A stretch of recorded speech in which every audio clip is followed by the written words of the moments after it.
だから大きく3つこういう風に加工されてきれいに伸ばされたもの、これがウールロービング。そしてわたわたとかこういうボソボソの素材、これがウールパッツで、借りっぱなしのこの素材がローウールっていう風に大きく3つに分けられるんだって。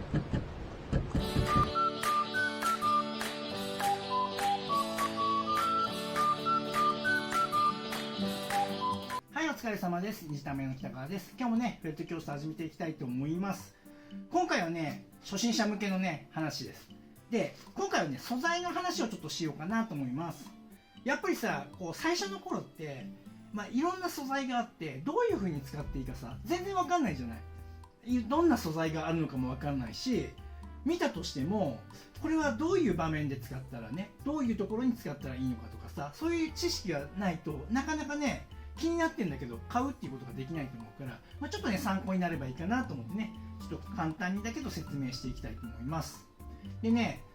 僕もこの仕事始めて6年目なんだけど、そんなに多くの素材を使ったことがあるかってね、全然ないです。で、僕より長くフェルトやってる人はたくさんいると思うから、で皆さんの方が多分ね、僕より全然詳しいと思う。ただ僕なりにいろいろ試してみて、感じたことで作品作れるようになって、こういうものを作るときはこういうところに使ってるよとかっていうのね、そこの話はできるので、ちょっとね話をしていきたいかなと思います。でね、基礎知識として、知ってた方がいいのかなんとも言えないけども、僕もねちょっとねブログでね書いたりしていることがあるので、ちょっとねその時に勉強した話があるので、ちょっとね紹介しておきます。まずね、羊毛フェルト大きく分けると3種類あるらしくて、でね、一般的にさ、ほら羊毛フェルトってこんなの思い浮かぶじゃない。俗に言うメリノウールとかさ、でこういう風に加工されて長くしっかり伸ばされて綺麗にね染色されてさ、こういう風になってるものがね、一般的にこういうもののこういう形の状態のものだよ。こういう風に加工されたものを総称してウールロービングって呼ぶんだって。これがウールロービングで、あとはね、次ね、こういうさ、一般的なわたわただよね。みんながね土台作る時に固めるやつ、このわたわた、この素材ってさ、全然こっちと違うじゃない。質感っていうかさ、毛の長さとかも全然違うでしょ。こういう風にボソボソで、もう全然こんな長くないじゃない。細切れになってる集合体じゃない。でこういうやつ、こういう素材をウールバッツっていうのね。でもう一種類あって、これがね、こういった状態、ロウウールっていうね。このロウウールっていうのは何かっていうと、もう羊の原毛そのまま借りっぱなしで加工してない状態のものをロウウールっていうんだってさ。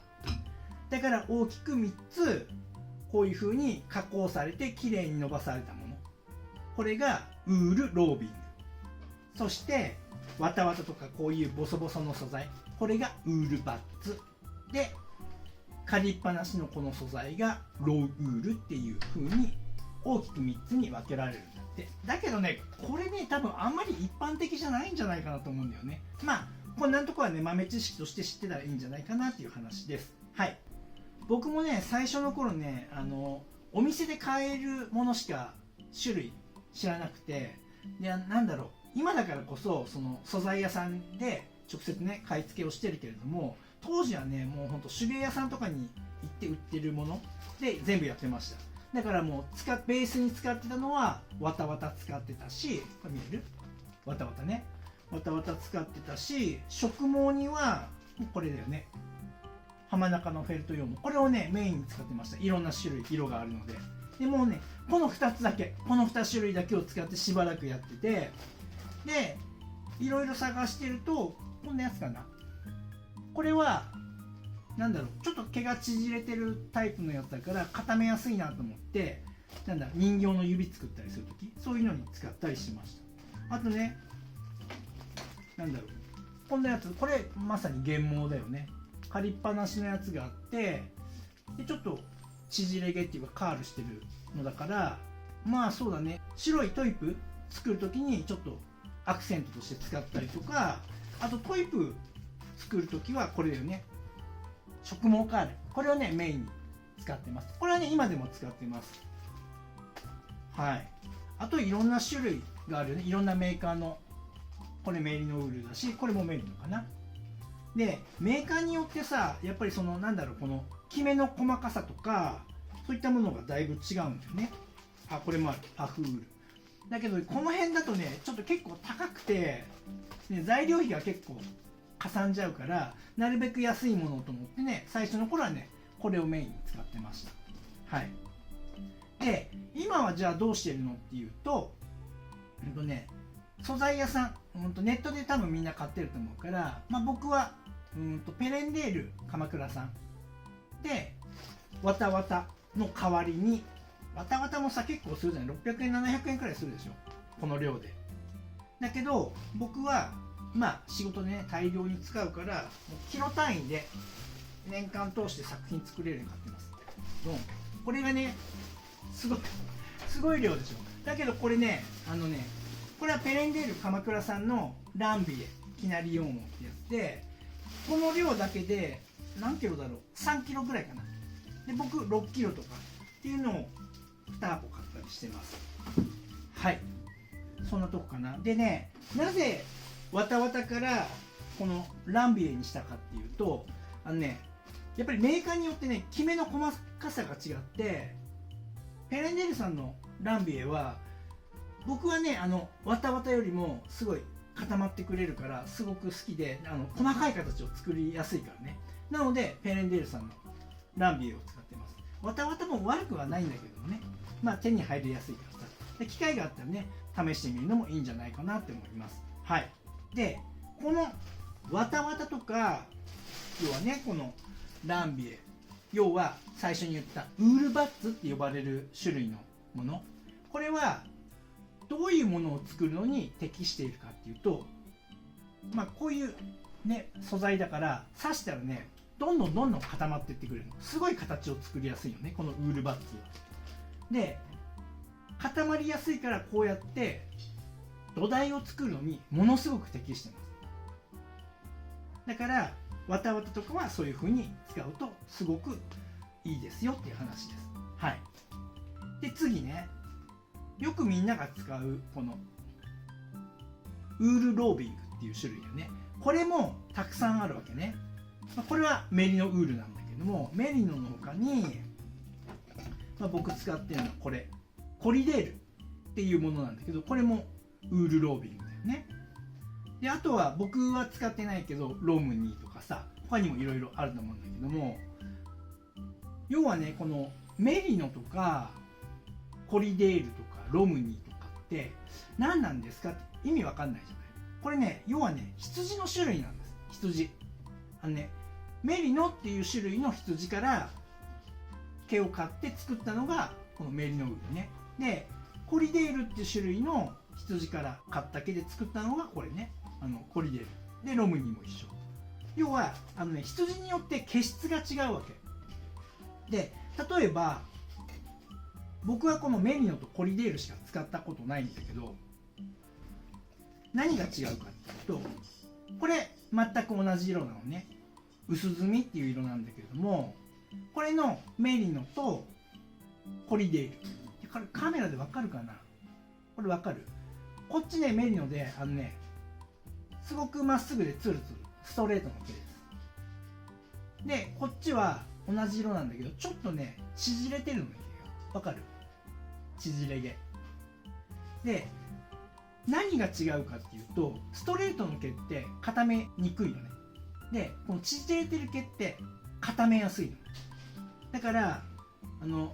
固めやすい、針で刺して固めやすいし、触ってても固まってしまいやすいよね、水で濡れたりしたりとかさしたら。だから